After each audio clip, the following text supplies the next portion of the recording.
सबसे पहले प्रभाकर हमारे दर्शकों को बताइए कि दरअसल जो जिग्नेश मेवाड़ी को जिस तरीके से गिरफ्तार किया गया है उसमें उनका कसूर क्या है और इतने आनन फानन में असम की पुलिस गुजरात कैसे पहुंच जाती है? क्या कोई भी कंप्लेन करेगा और उस कंप्लेन के बाद किसी को भी गिरफ्तार करने के लिए हजारों किलोमीटर यात्रा करते हुए पुलिस पहुंच जाएगी?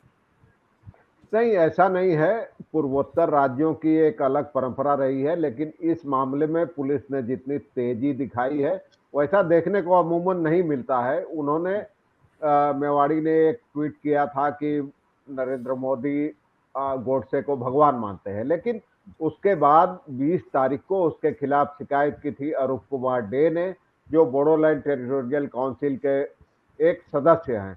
और उसके बाद पुलिस अचानक पहुंच जाती है। 19 को शिकायत की थी, 20 की रात को पहुंच गई गुजरात अचानक।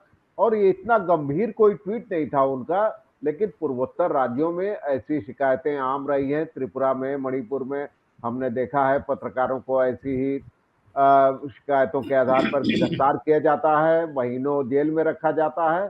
तो इतनी सक्रियता मुझे समझ में नहीं आती है कि एक सामान्य ट्वीट के आधार पर कैसे पुलिस पहुंच जाती है और कैसे उनको गिरफ्तार करके ले आती है। उन्होंने ट्वीट में ऐसी कोई बात नहीं थी, जितनी धाराएं लगाई गई हैं वैसी मुझे तो समझ में नहीं आ रही है।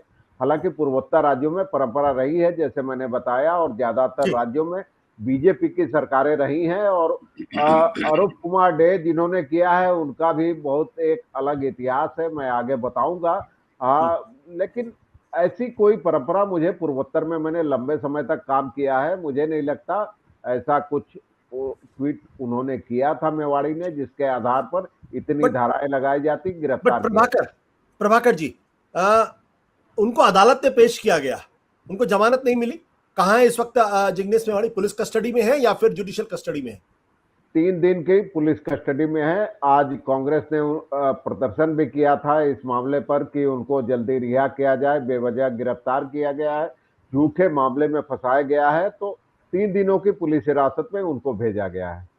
आपको क्या लगता है, क्या 3 दिनों के बाद उनको रिहाई हो जाएगी या लंबा लगेगा? नहीं, मुझे लगता है ये मामला लंबा खींचेगा। 3 दिनों बाद उनकी रिहाई असंभव है एक तरह से। मैंने जितने मामले ऐसे देखे हैं पूर्वोत्तर में, पहले भी पंजाब से किसी ब्लॉगर को गिरफ्तार किया गया था, त्रिपुरा में भी ऐसे मामले हो चुके हैं।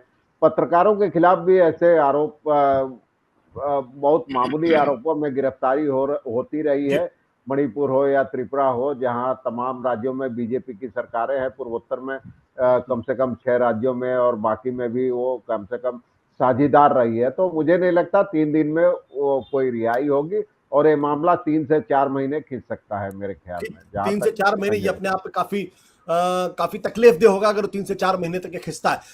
सत्य हिंदी का ऐप डाउनलोड करें गूगल प्ले स्टोर पर।